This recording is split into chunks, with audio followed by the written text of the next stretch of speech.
अस्सलाम वालेकुम नाज़रीन, मैं हूं कामरान आगा और आप हमारा यूट्यूब चैनल सवाल है पाकिस्तान का देख रहे हैं।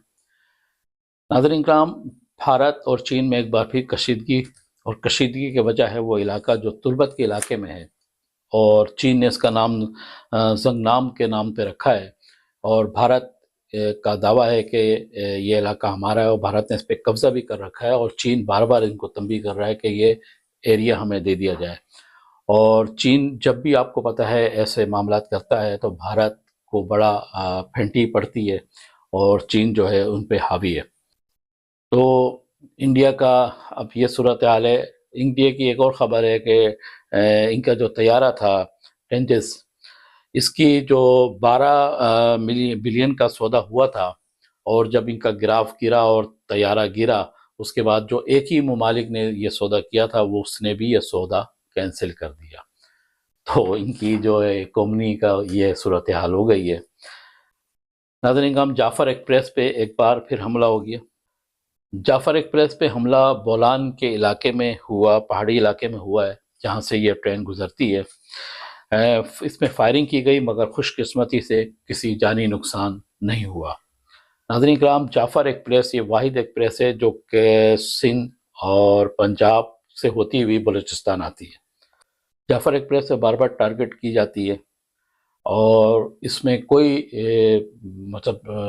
कोई मुग़लता आराई नहीं है कि इसमें इंडिया मुलविस है। ख़वारिज मुलविस हैं, तालिबान मुलविस है, और इंडिया की ज़्यादा मामलात हैं कि ट्रेन है जाफ़र एक्सप्रेस, इस पे बार बार इंडिया ही हमला करता है, और वहाँ की सिक्योरिटी बढ़ा दी गई है, और हमारी जो रियासती इदारे हैं उन्होंने ऑपरेशन भी शुरू कर दिया है।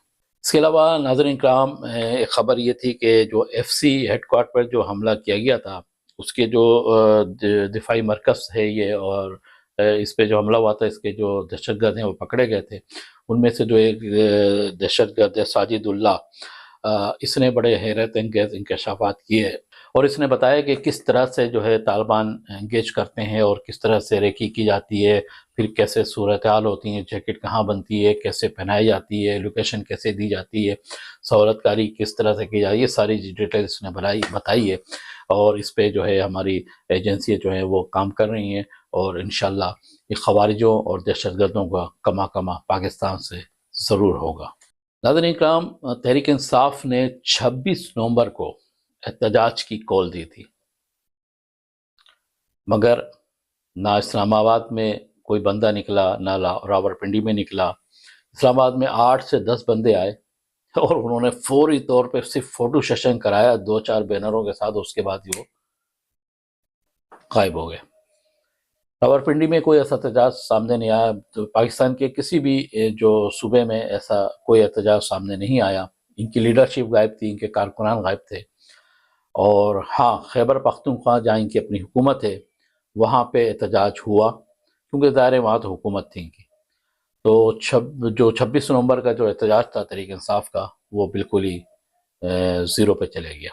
अलावा नाज़रीन इकराम, अलीमा खान साहबा, जिनको बार बार आला अदालत बुला रही थी, ये जा नहीं रही थी, तो अदालत ने इनको जब ये पहुंची तो इनको गिरफ्तार करने का अहकाम दिए। तो उनको गिरफ्तार बाकायदा करके अदालत के रूबरू पेश किया गया, और उस वक्त तक जब तक इनके वकील नहीं आए इनको रखा गया, और जब इनके वकील आए तो इन्होंने उसके बाद जो है ना इनको ज़मानत पे रिहा भी कर दिया गया।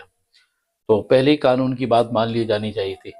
तो तहरीक इंसाफ नाम तो है, मगर कानून की कोई पासदारी नहीं है। नाज़रीन काम, एक ख़बर गुज़श्ता रोज़ बड़ी सोशल मीडिया पे चली, और किसने चलाई ये भी सबको पता है कि गवर्नर सिंध कामरान खान टिसोरी जा रहे हैं। कहा यह भी गया कि शहबाज शरीफ साहब ने इनको बाकायदा तौर पे जो है कहा गया है कि आप जो छोड़े और नून लीग का गवर्नर आएगा। नाज़रीन कराम, जब इसकी तहकीकात की गई कि ये ख़बर कहाँ से लीक हुई, किसने चलाई, तो ये ख़बर जो है गवर्नर सिंध के तर्जुमान, उनका बयान आ गया कि ऐसी बात नहीं है, और गवर्नर साहब तो इस्लामाबाद में ही है।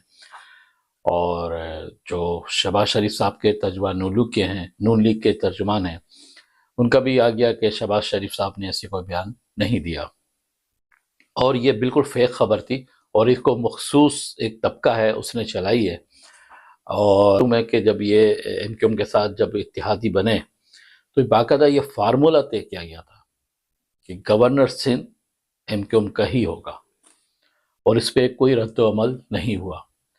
تو یہ خبر بالکل فیک نکلی اور ایسا کچھ نہیں ہو رہا۔ گورنر سندھ جو ہے کامران خان ٹیسوری صاحب وہ موجود ہیں اور بدستور گورنر رہیں گے۔ ہاں اگر چینجنگ ہوئی تو ایم کیو ایم پاکستان کے ایما پر ہی ہوگی۔ ناظرین کرام، ایم کیو ایم حقیقی کے جو چیئرمین ہیں مہاجر قومی موومنٹ کے جو چیئرمین آفاق احمد صاحب، وہ گزشتہ روز جو ہے وہ نارتھ کراچی سیکریٹریٹ میں کے الیکٹرک کی بدماشی کی وجہ سے جو تشدد ہوا تھا نوجوان پہ، ان کی عیادت کے لیے ان کے گھر پہنچے۔ اس موقع پہ ان کا کہنا تھا کہ اس شہر میں غیر مقامی افراد اس شہر پہ قبضہ کرنا چاہتے ہیں، جو کہ ہم نہیں ہونے دیں گے۔ ناظرین کرام، آفاق احمد کا جو ہے نا سلسلہ تھوڑا سا اور مزید بڑا ہے، اور وہ جو پختون کمیونٹی ہے ان کے ساتھ بھی بڑی ملاقات ہو رہی ہے۔ آپ کو یاد ہوگا کہ ڈیمپر ایسوسیشن والوں نے بھی ان سے ملاقات کی تھی، اور اب ہوٹل اور ریسٹورنٹ ایسوسیشن والوں نے بھی ان سے ملاقات کی ہے۔ 28ویں ترامیم پہ بحث جاری ہے، اور کافی جو سینئر صحافی ہیں، تجزیہ نگار ہیں، وہ اس پہ بات کر رہے ہیں۔ کیا ہے صوبے کے حوالے سے مختلف قیاس آرائی جو ہے وہ جاری ہے۔ کہا یہ جا رہا ہے کہ سندھ میں 3 صوبے بنیں گے اور تقریباً 12 صوبے بننے جا رہے ہیں، مگر اگر آپ پاکستان کی تاریخ دیکھیں اور خاص طور پہ پیپلز پارٹی اور نون لیگ اور جتنے جماعتیں ہیں، یہ جماعتیں بشمول متحدہ قومی موومنٹ پاکستان کے، یہ صوبے بنانے کے حق میں نہیں ہے۔ یہ ایسی باتیں تو کر رہے ہیں پریس ریلیز کے لیے، ریٹنگ بڑھانے کے لیے، عوام کو اپنے پاس لانے کے لیے، مگر میرا اپنا یہ خیال ہے کہ ایسا نہیں ہے۔ یہ تو آنے والا وقت بتائے گا کہ یہ کتنے سنجیدہ ہیں صوبے بنانے میں۔ ایم کیو ایم پاکستان کی بات کر رہا ہوں، کیونکہ صوبے بنانے پہ پیپلز پارٹی بھی راضی نہیں ہے، اور نون لیگ کا بھی کوئی ایسا ارادہ نہیں ہے، اور جناب ایم کیو ایم پاکستان کا تو یہ صرف جو ہے اپنی ریٹنگ بڑھانے کے لیے کر رہے ہیں۔ حالانکہ میرا اپنا یہ خیال ہے، اور جو تاریخ بتا رہی ہے، کیونکہ ان کی کوئی بھی رہنما کا جو سیریسلی جو ہے صوبے کے حوالے سے کوئی بات نہیں کی جا رہی، تو شاید وفاق کوئی اور معاملات چلا رہی ہے۔ بہرحال مجھے نہیں لگتا کہ صوبہ بنے گا، حالانکہ پاکستان میں صوبہ بننا بہت ضروری ہے، مختلف پورے پاکستان میں۔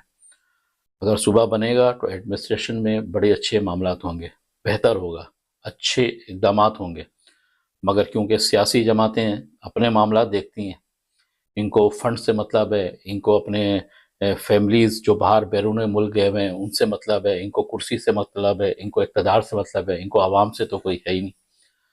تو لہذا صوبے، میرا نہیں خیال کہ صوبے بننے جا رہے ہیں، جس پہ اتنی باتیں ہو رہی ہیں، اتنی سوشل میڈیا پہ بڑا بحث چل رہا ہے، تو ایسا نہیں ہے۔ ہم افغانستان ابھی تک جو ہے اس نے پاکستان کے حوالے سے کوئی ایسا نرم گوشہ نہیں رکھا، اور نہ ہی اس نے خوارج اور دہشت گردوں کے خلاف کوئی ایکشن لیا، بلکہ اس نے یہ کیا کہ فضائی راستے بھی جو ہے وہ بند کر دیے پاکستان کے لیے، اور بھارت سے وہ اپنے ڈیل بنا رہے ہیں۔ بھارت اس کی گود میں بیٹھا ہوا ہے، وہ بھارت کے گود میں بیٹھے ہوئے ہیں، تو افغانستان کے یہ جو صورتحال ہے یہ انتہائی خطرناک ہے پورے خطے کے لیے، اور کئی ممالک ہیں جو کہ اس میں سلاست کا کردار ادا کرنا چاہ رہے ہیں اور کر رہے ہیں، مگر افغانستان کے جو حکمراں ہیں وہ پتہ نہیں کون سی دنیا کے لوگ ہیں، تو وہ اس خطے میں شاید امن نہیں چاہتے، اور اگر پاکستان پہ اسی قسم کے معاملات کیے تو پاکستان کا بہت سخت موقف سامنے ہے، اور پاکستان اس پہ عمل بھی کرے گا اور ان کو دکھائے گا بھی کہ دہشت گردوں سے کس طرح نپٹا جاتا ہے۔ ناظرین کرام، آج کا یہ چند خبریں تھیں، اپنا بہت خیال رکھیے گا، کیونکہ سوال ہے پاکستان کا۔ پاکستان زندہ باد۔